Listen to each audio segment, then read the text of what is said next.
The recent implementation of the most restrictive quarantine classification, Enhanced Community Quarantine, or ECQ, takes us back to the early onset of the pandemic and our experience with it.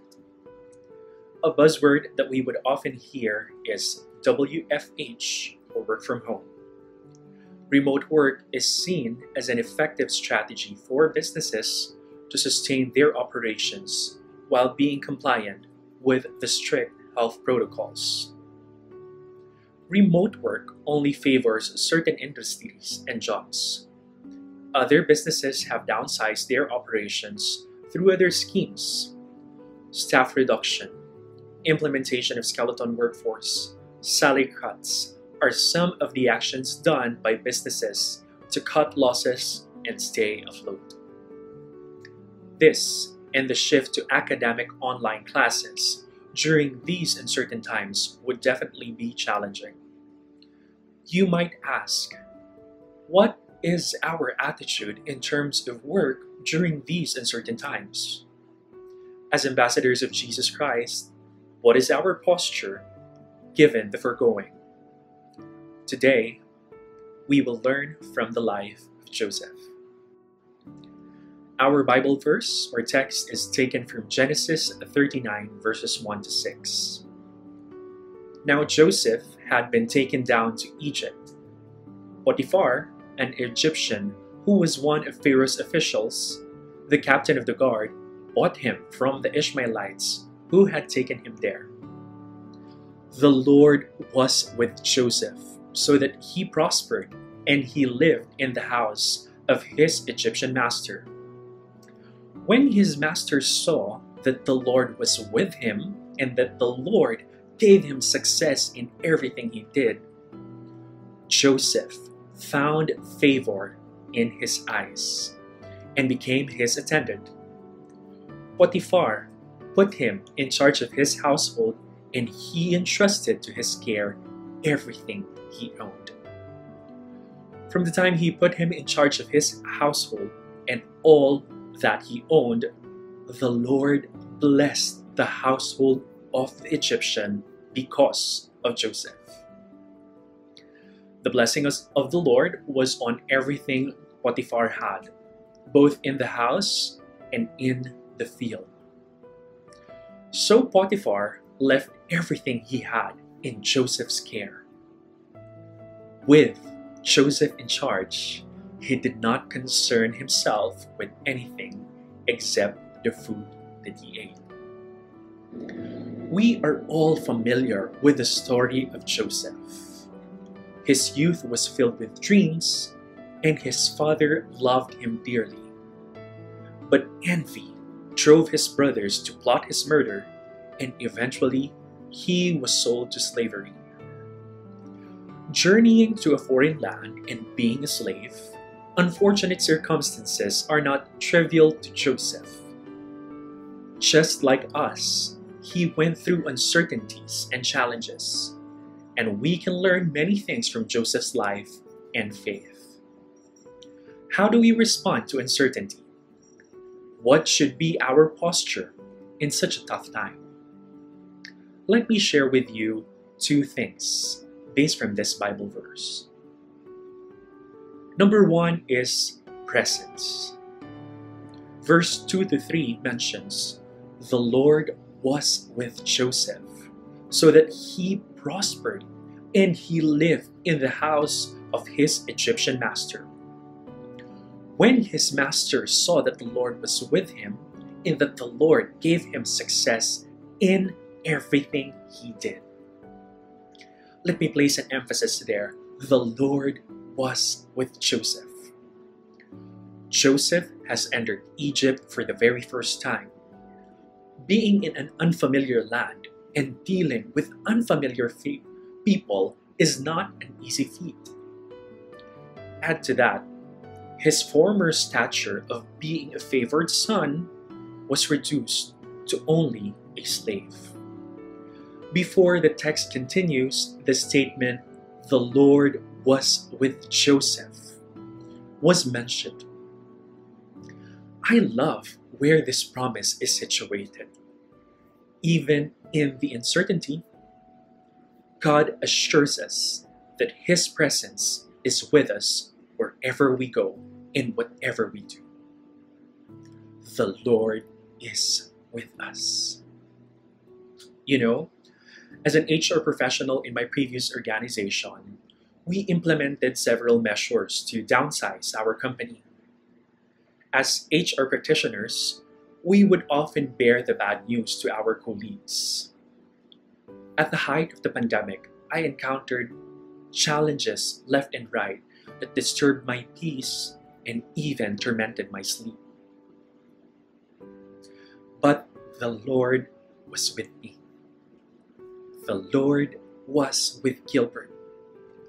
I can never discount how comforting and refreshing those quiet times were. Every waking day, God in His goodness would meet me early in the morning, and He would assure me that He would be with me always. His presence became my anchor, even though the foundations of safety and security were shaken. His presence is my peace, even in the midst of the chaos.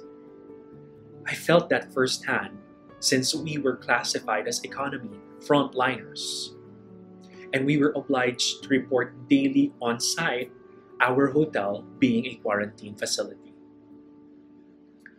More than my vitamin C and zinc, I would never miss out on inviting God's presence with me every single day. Friends, press on even in the midst of unknown. Embrace His grace daily. His presence is your assurance. The Lord was with Joseph, and the same promise is true for you.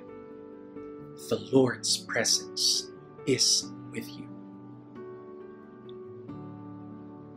Let me continue on by sharing with you the second point of Joseph's life, and that is excellence. We will read from Genesis 39 verses 4 to 6. Joseph found favor in his eyes and became his attendant. Potiphar put him in charge of his household, and he entrusted to his care everything he owned. From the time he put him in charge of his household and all that he owned, the Lord blessed the household of the Egyptian because of Joseph. The blessing of the Lord was on everything Potiphar had, both in the house and in the field. So Potiphar left everything in Joseph's care. With Joseph in charge, he did not concern himself with anything except the food he ate. I would like to believe that there is no accident in the chronology and timeline of events. After being assured with God's presence, favor was upon Joseph. This is another blessing that God is bestowing upon all of us tonight. Favor in the eyes of God, favor in the eyes of men. Potiphar took notice of Joseph's work ethics by assigning him tasks. He saw how faithful he was and promoted him from just an attendant to being in charge of the entire household to almost everything. We know from previous chapters how grandiose Joseph's dreams were. I have never read any account that Joseph rebelled against God, even with the unlikely turn of events. It was clear that Joseph always obeyed and did his work excellently.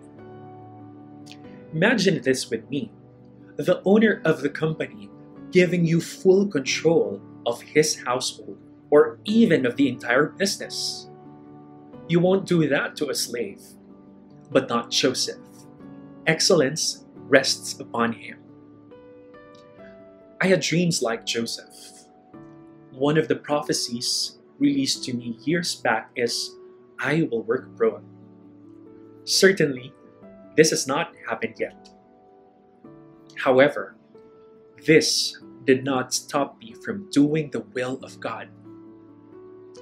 In my 8 years of service in my previous organization, all I had was the presence of God and a teachable heart.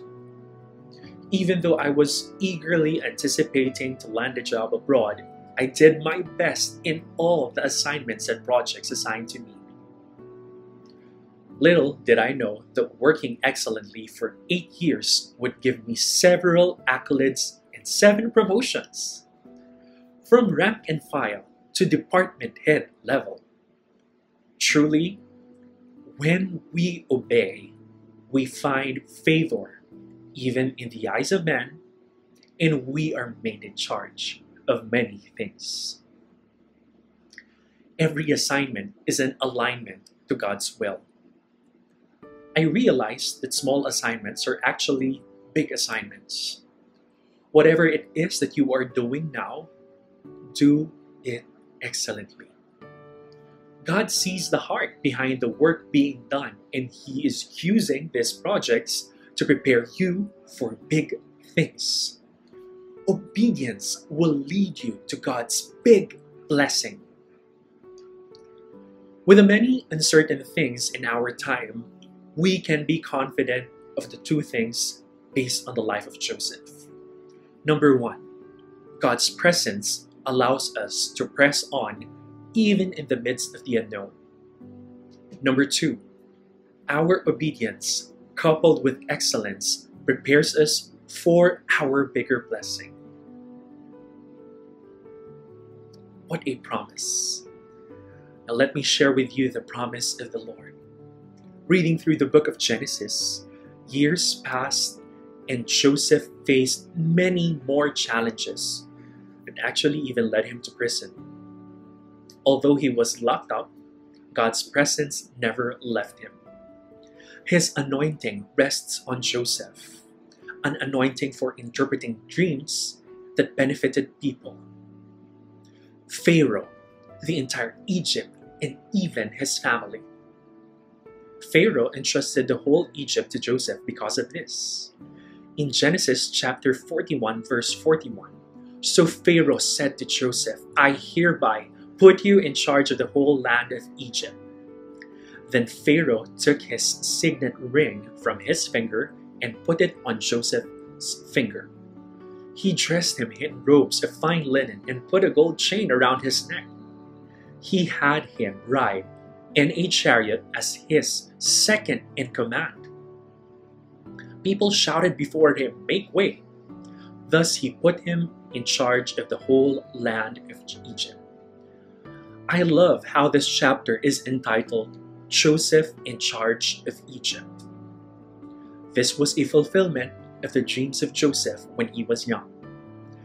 I can only imagine what would happen to Joseph if not for the presence and excellence in the work he has done. But it did not stop there. The blessing of Joseph reached not only Egyptians, but the world. Verse 56, when the famine has spread over the whole country, Joseph opened all the storehouses and sold grain to the Egyptians, for the famine was severe throughout Egypt. And all the world came to Egypt to buy grain from Joseph because the famine was severe everywhere. This is the promise of the Lord for all of us. When we have God's presence, when we operate in obedience into everything in excellence, prominence will rest upon us. That's a global anointing for you. One single man providing solutions for the whole world. That is natural, supernatural rather, and prominent. If this was published in our time today, Joseph would be trending online and would be the center of the news. Prominence. Friends, be assured of the presence of God to be with you always. And whatever we do, be confident that God seals His anointing upon you. An anointing that could help you, your family, and the people surrounding you. For where God's presence is, favor and excellence abound, and excellence leads us to prominence, all for His glory. I am certain that our current situation is only a preparation for our next big blessing. Invite God's presence and commit to obedience, because just like Joseph, we will become prominent and survive any famine or pandemic that comes our way. God bless you.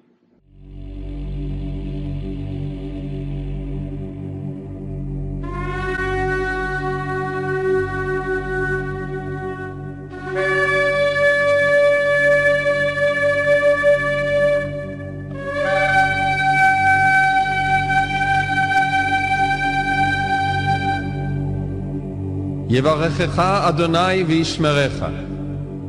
יאר אדוני פניו אליך ויחונקה. יישא אדוני פניו אליך וישם לך שלום. The Lord bless you and keep you. The Lord make His face shine upon you and be gracious to you. The Lord lift up His countenance upon you and give you peace.